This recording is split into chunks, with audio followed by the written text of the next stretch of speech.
35e album des aventures d'Astérix et Obélix cartonne en librairie depuis 3 mois. Encore une fois, ça tape, ça cogne.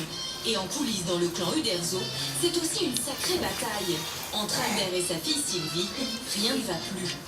Depuis 2007, ils s'affrontent devant les tribunaux et dans la presse. En jeu, l'avenir du trésor généré par la visée par Toutatis. Cette zizanie familiale est loin d'être une exception. Artistes, écrivains, chanteurs laissent derrière eux un patrimoine colossal à leurs héritiers. Alors bien souvent, succession rime avec rebondissement, coup de couteau dans le dos, procès et course à l'argent. Il y a toujours eu dans les successions d'artistes comme ça, la veuve abusive, le fils indigne et le gigolo habile, disait-on dans la célèbre formule. Des sagas qui s'éternisent comme pour Charles Hay, Picasso, Bob Marley ou encore Michael Jackson. Pour les célébrités, les guerres d'héritage seraient-elles la rançon de la gloire? Un conflit de succession alors que l'artiste est toujours en vie, c'est plutôt rare.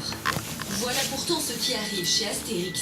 Lancé en 1959 sous les plumes de René Goscinny et Albert Uderzo, les albums du Petit Gaulois sont les plus vendus et les plus traduits dans le monde.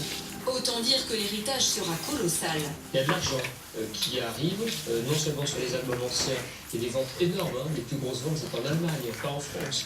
Plus de l'argent à chaque nouvel épisode, plus de l'argent lié au parc Astérix, lié à tout un tas de produits, de revenus dérivés, etc. À la mort de René Goscinny en 1977, pour éditer ses futurs albums, Albert Uderzo crée les éditions Albert René.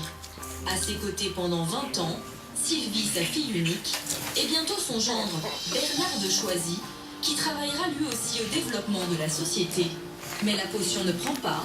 En 2007, Albert Uderzo met un terme à cette collaboration familiale.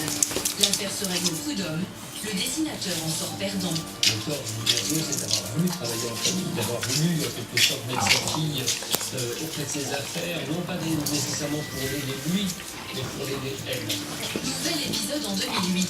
Albert Uderzo rend la majorité des parts des éditions Albert René aux éditions Hachette. Et il autorise ces derniers à poursuivre les aventures d'Astérix avec de jeunes dessinateurs, même après sa mort. En 2011, sa fille porte plainte contre X pour abus de faiblesse, estimant que les décisions de son père sont influencées par un entourage malveillant. La fille porte plainte contre le père pour dire en quelque sorte qu'il est plus tout à fait apte et lucide pour pouvoir gérer ses affaires. Donc ça prend un caractère assez simple. Au terme de 2 ans d'enquête, la justice rend un non-lieu en décembre dernier et précise. Albert Uderzo ne présentait pas de troubles pathologiques dus au vieillissement, ni à une